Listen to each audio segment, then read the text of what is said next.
Question வந்துட்டு 2021 pass பேப்பர்ல வந்திக்குது சமகால ஊடக போக்குகள் சம்பந்தமாக.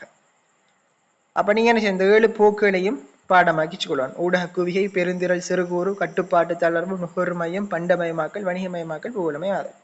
ரைட். அப்ப இதுல நாங்க ஒவ்வொரு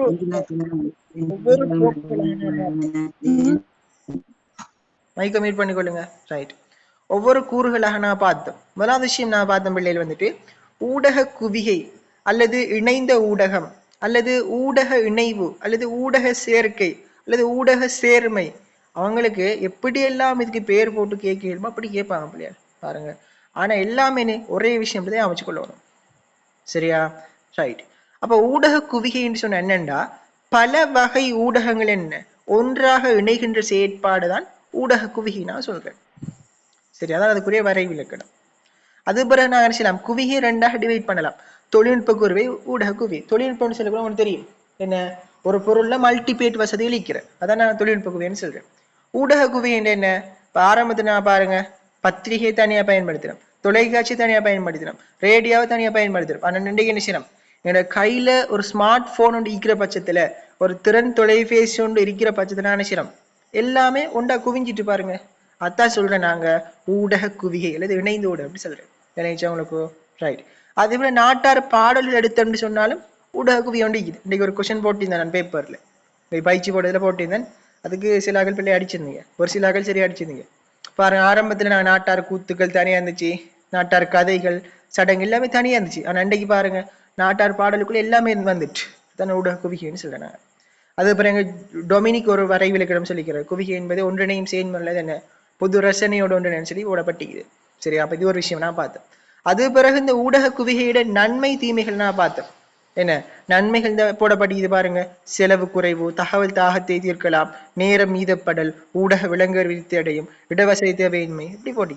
தீமையின் சிலக்குள்ள சோர்வு, நேர விண்விரையும், என்ன அதே போல தாக்கங்கள்லாம் போடப்பட்டிக்குது, அதையும் பார்த்து கொள்ளணும். சரியா? ரைட். அது பிறகு நான் படிச்ச விஷயம் தான் பிள்ளைகள், பெருந்திரள் சிறுகூறு சம்பந்தமா படிச்சிருந்தாங்க. அப்ப உங்களுக்கு தெரியும், பெருந்திரள் செல்லக்குள்ள ஒரு ஃபார்ம் ஒன்று நான் சொல்லி தந்திக்கிறேன் உங்களுக்கு, அது சொல்லுங்க. அப்ப பெருந்திரள் செல்லக்குள்ள எப்படி கொடுப்பீங்க?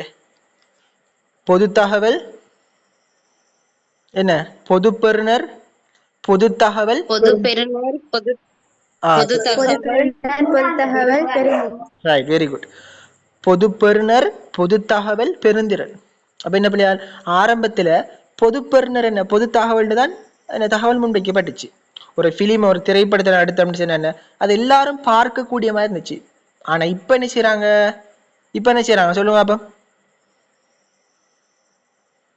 இப்ப இப்படி தகவல் முன்வைக்கப்படுது, இலக்கு நிகழ்ச்சி, இலக்கு பெறுநர், சிறுகூறு பாருங்க. Right, very good. என்ன அப்ப இப்படி என்ன செய்யப்படுது, தகவலானது டார்கெட் ஆடியன்ஸ் என்ன இலக்க வச்சு முன்வைக்கிறாங்க. பெண்களுக்கு என்ன மகளிர் மட்டும் நிகழ்ச்சி, சின்ன பிள்ளைகளுக்கு ஆட்டோ நிகழ்ச்சி, வயதானாக்களுக்கு ஆரோக்கியம், அரசியல் சம்பந்த நிகழ்ச்சி, இளைஞர்களுக்கு மெய்மை நிகழ்ச்சி பாருங்க. அப்ப இவ்வாறு நிச்சயப்படுது, டார்கெட் பண்ணி முன்வைக்கப்படுது. இதைத்தான் நாங்க சொல்றேன் என்ன, சிறுகூறுன்னு சொல்றேன். விஷயம் விளங்கிட்டவங்களுக்கும் ரைட்.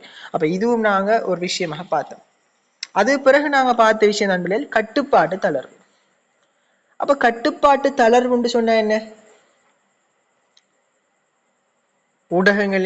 ஊடகங்களின் மீது இருக்கிற கட்டுப்பாடான தளர்த்தி கொள்றேன். ஆரம்ப காலத்தை எடுத்தோம்னு நம்ம இலங்கையில வந்துட்டு 2 ஊடகங்கள் தான் இருந்துச்சு, ஐடிஎனும் ரூபாயும் இருந்துச்சு. தனியார் ஊடகங்கள் என்ன செய்யலாம், வர முடியாதுன்னு ஒரு நிலைப்பாடும் இருந்துச்சு. அப்ப 1990 என்ன செய்யுது, அந்த கட்டுப்பாடு நிவர்த்தி செய்யப்படுது. என்ன பிரைவேட் ஊடகங்கள் வரலாம் சரி ஒரு முடிவு ஒன்று கொண்டு வராங்க. அப்ப என்ன, அதான் நாங்க சொல்றேன் கட்டுப்பாடு தளர்வு. அதாவது என்ன, நடைமுறையில காணப்படுற கட்டுப்பாடை தளர்த்துற பாருங்க. ஊடகங்களுக்கு கட்டுப்பாடு, நீ எப்படித்தான் செய்தி முன்வைக்கணும், எப்படி முன்வைக்க கூடாது பாருங்க, அதை தளர்த்திக்கொள். அதான் நான் சொல்றேன் கட்டுப்பாடு தளர்வுன்னு சொல்றேன். சிம்பிள் பாருங்க. ரைட். அது பிறகு நாங்க பார்த்த விஷயம் தான் பிள்ளையால் நுகர்வு மையம் சொல்லி பார்த்தோம். அப்ப நுகர்வு மையம் சொல்லக்குள்ள உங்களுக்கு தெரியும் என்ன, ஒரு குறித்த ஒரு தகவலை அல்லது ஒரு நிகழ்ச்சியை பிரபல்யப்படுத்துற அல்லது மேம்படுத்துற ஒரு செயற்பாடு நுகர்வு மையம் சொல்றாங்க. இல்லைங்களா? அப்ப இதுல யாரு முக்கியத்துவப்படுத்தப்படுவாங்க சொல்லுங்க. அப்ப யாரை இதுல டார்கெட் பண்ணுவாங்க, யாரை முக்கியத்துவப்படுத்தி சொல்லுவாங்க? என்ன, நுகர்வோர்களாகிய பெறுநர்கள் தான் முக்கியத்துவப்படுத்துவாங்க. ஏன்னு அவங்களுக்கு ஏற்றவாறு பாருங்க நிகழ்ச்சிகளை கொஞ்சம் கவர்ச்சிகரமான முன்வைப்பாங்க. அப்ப இவ்வாறு என்ன செய்வாங்க முன்வைப்பதனூடாக பெர்னாட் என்ன செய்யும் எண்ணிக்கை அதிகரிக்கும் பாருங்க. இப்ப நான் சொன்னேன் 7 மணிக்கு ஒரு நியூஸ் போடுறாங்க, 7:30க்கு என்ன செய்யறாங்க ஒரு சீரியல் போடுறாங்க. அப்ப 7:30க்கு பாருங்க சீரியல் பாக்குறாக்கள் கூடி அடிப்பாங்க, இல்லை நாடகம் பாக்குறாக்கள் கூடி அடிப்பாங்க. அப்ப என்ன செய்யும் அந்த டிஆர்பி அதிகரிக்கும், டெலிவிஷன் ரேட்டிங் பாயிண்ட் அதிகரிக்கும். அப்ப இதனால என்ன நடக்கும் சொல்லுங்க அப்ப? டிஆர்பி அதிகரிச்சு என்ன நடக்கும்? என்ன நடக்கும்? நேற்று படிச்சு தந்த நான் டிஆர்பி அதிகரிச்சு என்ன பிள்ளை நடக்கும்?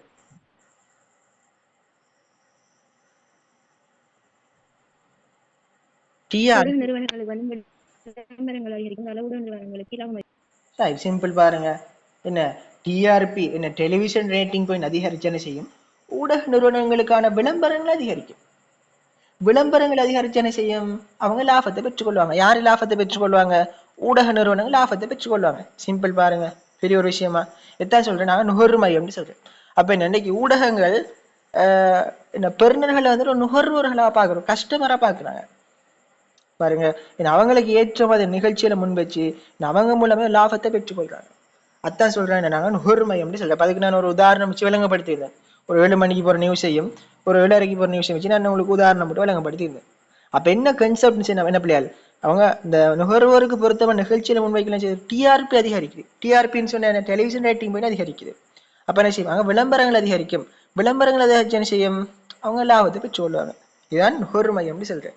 அப்ப இதுல முக்கியமாக நீங்க பார்த்து கொள்ளணும், இந்த கட்டுப்பாட்டு தளர்வுல நமக்கு மார்ஷல் டெனிஷி வராரு. இவரை மறக்க கூடாது, நோட் பண்ணி வச்சுக்கொள்ள. மார்ஷல் டெனிஷி வராரு, அவரோட டெபினிஷன் தரப்பட்டிக்குது.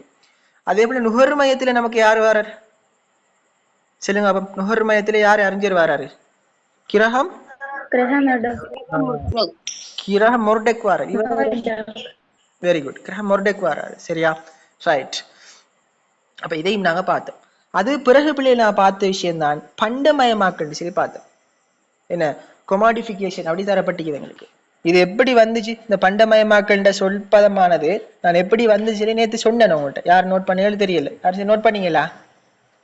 அதாவது என்ன கொமாடியேஷன் அதெல்லாம் தான் என்ன செய்யப்படுது? இந்த பண்டப்படுத்தலிக்கு தானே, அதுல இருந்து வந்துதான் இந்த பண்டமயமாக்கல் சொல்றது. சரியா? அப்ப பண்டமயமாக்கல் என்னன்னு சொல்லுங்க அப்ப எனக்கு. யாரு சரி சோட்டா சொல்லுங்க அப்ப. பண்டமயமாக்கல் என்ன? யாருக்கு சொல்லும்? ஒரு பொருளை வந்து பணம் கொடுத்து வாங்குறது. சிம்பிள் பாரு, வெரி சிம்பிள். என்ன ஒரு பொருளை காசு கொடுத்து வாங்குறோம். என்ன பொருட்கள் என்ன செய்யறாங்க? ஊடகத்துல விற்பனை செய்யறாங்க. என்ன பிள்ளைகள் ஆரம்பத்துல இதுல எங்களுக்கு முக்கியமா ஒருத்தர் அலிசன் ஹேர்ன் வாராரு. Keywords for media studies. இதுல அலிசன் ஹேர்ன் வாராரு, அது மறக்க கூடாது. சரியா? அப்ப இந்த அறிஞர்களையும் கட்டாயம் நோட் பண்ணிச்சுக்கொள்ளும். பாருங்க, இப்ப ஆரம்பத்துல என்ன செஞ்சாங்க? பொருளை வித்தாங்க, ஓகே. பிறகு என்ன செஞ்சாங்க? சேவையை வித்தாங்க. பிறகு என்ன செய்யறாங்க? கருத்தை விற்றாங்க. ஆனா இன்றைக்கு என்ன செய்யப்பட மனிதர்களை கூட விற்காங்களா பாருங்க. நான் சொன்னேன் என்ன, ஒரு விளம்பரத்துல ஒரு அட்வர்டைஸ்மெண்ட்ல ஒரு நடிகர் வாரன்னு நினைச்சேனும் அவருக்கு சல்லி கொடுக்கணும் பாருங்க. ஒரு 2 lakhs கொடுத்தா நினைச்சுவாரு, அந்த அட்ல நடிப்பார் அவர். போமா இல்லையா? அப்ப இன்னைக்கு பண்டமா மாறிட்டு இப்ப பிபிஎல் ஐபிஎல் பாருங்க.